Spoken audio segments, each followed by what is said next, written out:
दोस्तों, यह एक प्यार भरी मेरी जीवन की एक सच्ची दास्तां है, जिसने मुझे एक ऐसा शख्स दिया जिसके लिए मैं कुछ भी करने को तैयार था, जो मेरे दिल की गहराइयों तक गई, जिसके लिए मैं किसी और की तरफ भी नहीं देखा था। सुबह का अखबार पढ़ते हुए अचानक मेरी निगाह अपनी नई पड़ोसन से जा टकराई। मैंने सुना तो था कि मेरे बगल वाली फ्लैट में कोई महिला अधिकारी शिफ्ट होने वाली है, पर यह हमारा पहला आमना-सामना था। हेलो हाय से शुरू हुआ, परिचय कब गहरा हो गया पता ही नहीं चला। मेरी पड़ोसन मैडम जिले में एक उच्च पद पर सदस्य थी और उनके पति किसी अन्य जिले में तैनात थे। उनके पति का आना जाना कभी कभार ही हो पाता था। पड़ोसी होने के कारण वह मुझसे काफ़ी घुल मिल गई। एक दिन उन्होंने टोक ही दिया कि तुम मुझसे हमेशा मैडम कहकर बात मत किया करो।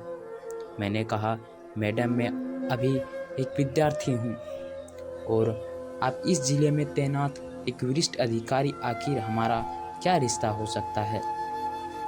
वह कुछ देर तक शांत रही और फिर बोली कि अगर तुम बुरा ना मानो तो मुझे भाभी कहकर बुला सकते हो। मैंने कहा, आपकी बहुत सही है मैडम, पर मात्र भाभी कह देने से रिश्ता नहीं जुड़ जाएगा। वैसे भी यह बड़ा नाजुक व प्यारा व भरा रिश्ता है। इस रिश्ते को निभा पाएंगी आप? उन्होंने अपनी आंखें ऊपर उठाई और मेरी आंखों में आंखें डालकर बोली, यह जरूरी तो नहीं कि हर रिश्ता खून से ही बनता हो। रिश्तों की परिभाषा अपनापन, स्नेह और प्यार में छुपी हुई है, और अगर हम एक दूसरे को समझ सकें तो यह रिश्ता हम भी आसानी से निभा सकते हैं। उस दिन के बाद से हम मुंह बोले देवर भाभी के रिश्ते में बंध गए। एक दिन सुबह उन्होंने मेरे दरवाजे पर दस्तक दी।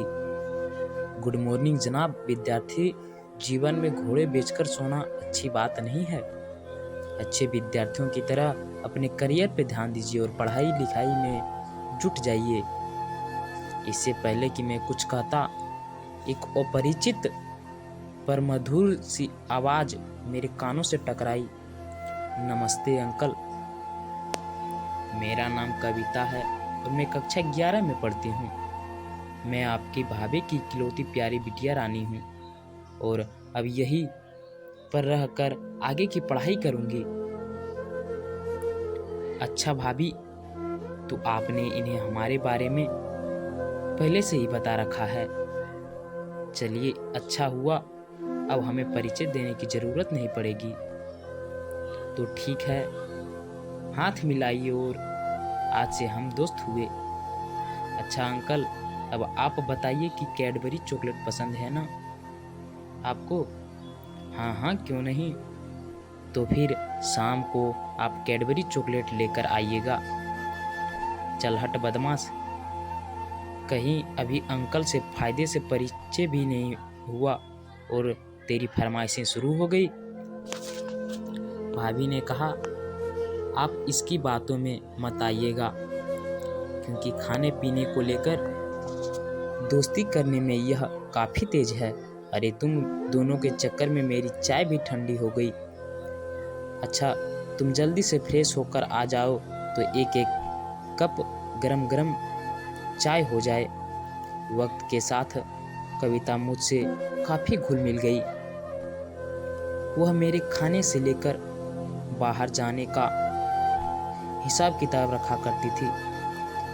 जब कभी भी मैं देर से आता तो कविता दरवाजे पर खड़ी मेरा इंतज़ार कर रही थी, और जब तक मैं खाना नहीं खा लेता वह कुछ नहीं खाती। उसकी मम्मी भी खुश थी कि कविता को बोर नहीं होना पड़ता, पर कविता के दिल में क्या चल रहा था उसके मैं और उसकी मम्मी बिल्कुल अनजान थे। वैसे कुछ सोचने का कोई कारण भी नहीं बनता था। तो गाइज़, मैं उम्मीद करता हूँ कि आप सबको ये वीडियो अच्छी लगी होगी। अगर अच्छी लगी हो तो प्लीज़ एक लाइक ज़रूर कीजिएगा। मिलते हैं ऐसी मज़ेदार वीडियो को लेकर किसी नेक्स्ट वीडियो में। तब तक के लिए जय हिंद, जय भारत।